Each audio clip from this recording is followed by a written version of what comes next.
Hey, how's it going, Rocky Perry?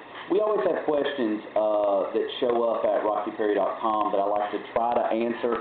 It's been a while since I made any videos, so the question that I overwhelmingly get has to do with my story in general and why I wrote Luke Vanderlaw. So I'll try to get through this. Essentially, my upbringing is a little different than most writers. When I went to school, I was almost immediately noticed as having a disability.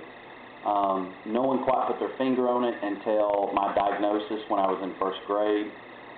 Back then, in the 1980s, I was diagnosed with dyslexia.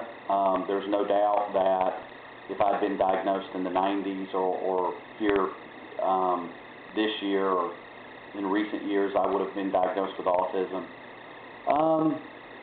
This was not only was this a big struggle for me neurologically and with cognition and with processing, but to an even greater degree, the way things were handled back in the 1980s basically had me in a self-contained classroom at times for years.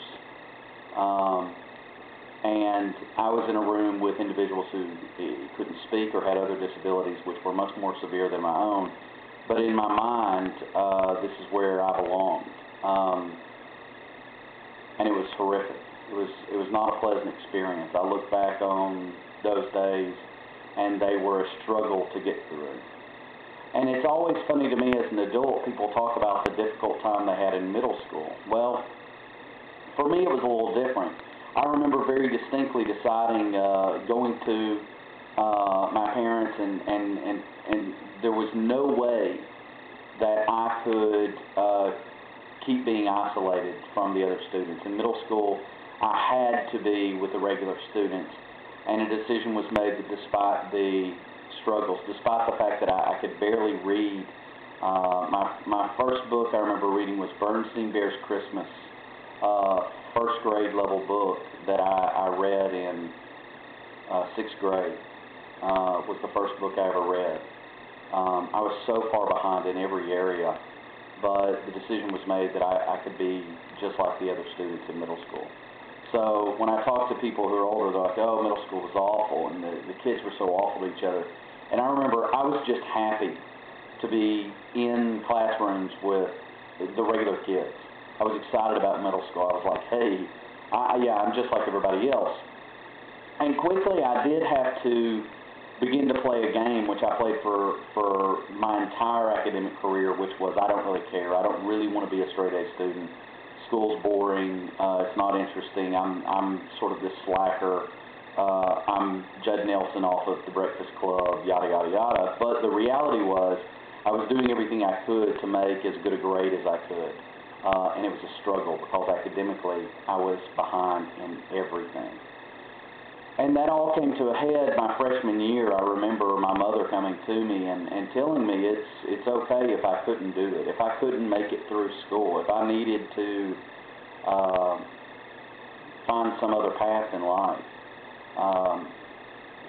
But I couldn't do that. I felt like I couldn't be defeated by all of these struggles. So I pushed on.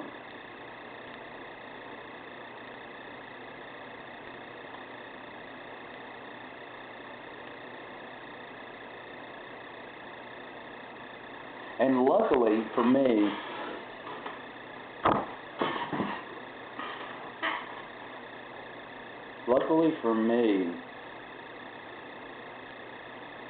time and time again, I ran into people who would help me, despite me not wanting any help at all. And it was a very confusing period in my life. One thing about my disability was it's best described as a confusion.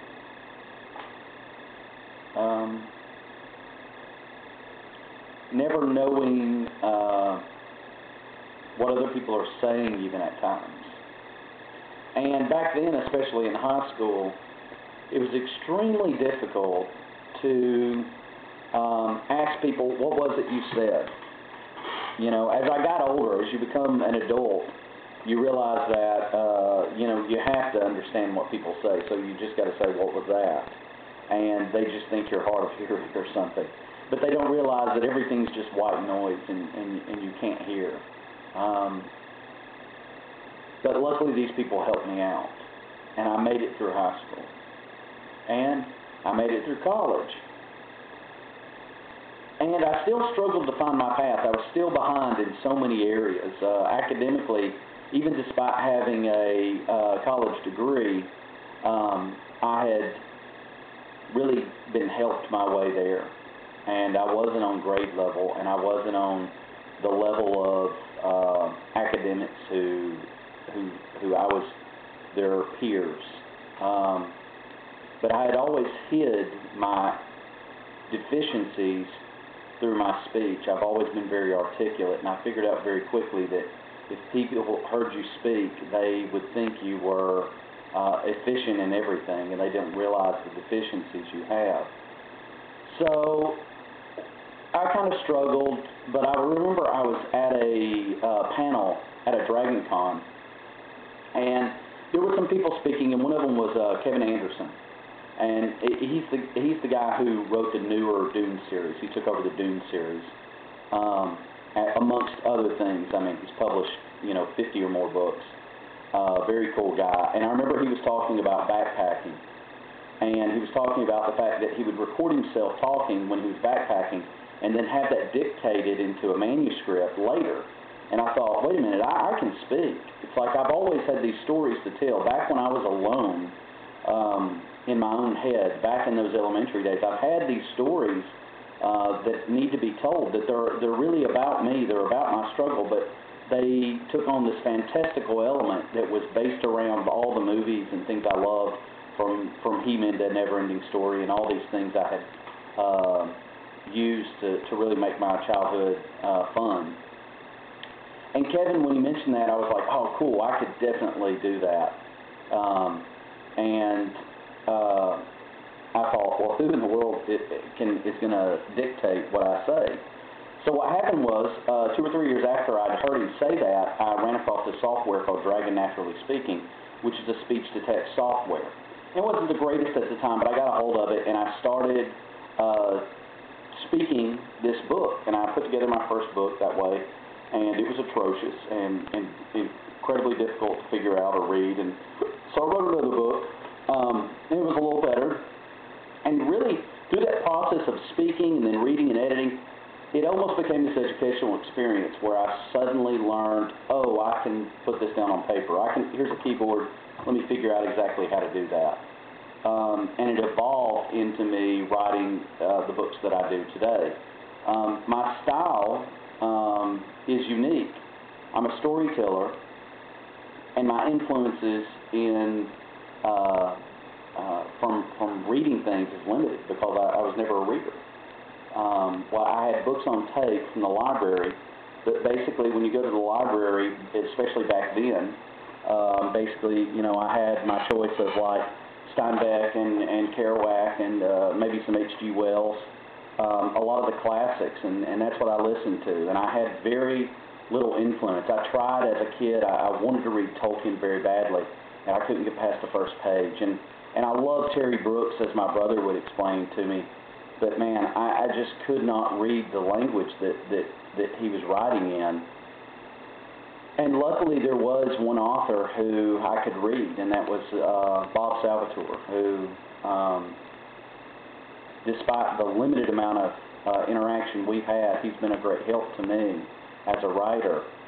And Bob's work was written in a way which was quick-paced and got to the point and full of meaning in every sentence, to the point that I could be drug along. And I remember probably the first and only series I ever read was the Crystal Shard series. And so much of my enjoyment of that series plays a role in why I'm writing fantasy, to tell my story today. He gets a lot of credit for all my success. but here I am. I'm a 37-year-old writer who has a very interesting story and has struggled through a great deal. And that struggle is kind of why my story, why the Luke Vanderlof series is really about more than the craft of writing, and it's really more about myself and my struggle, and Luke and the things he goes through in life are me. You know, when I was 10, dumpster diving in Miami with my Cuban neighbors. I had no idea that's not what you're supposed to do. You know, this country boy was sort of thrown into that. And so much of the Luke story has to do with my story, both at Ken in Miami and my time in LA and in Las Vegas with Robert. And it's really my story just in this fantasy world. So it's very personal to me, and it means so much to me when people read it.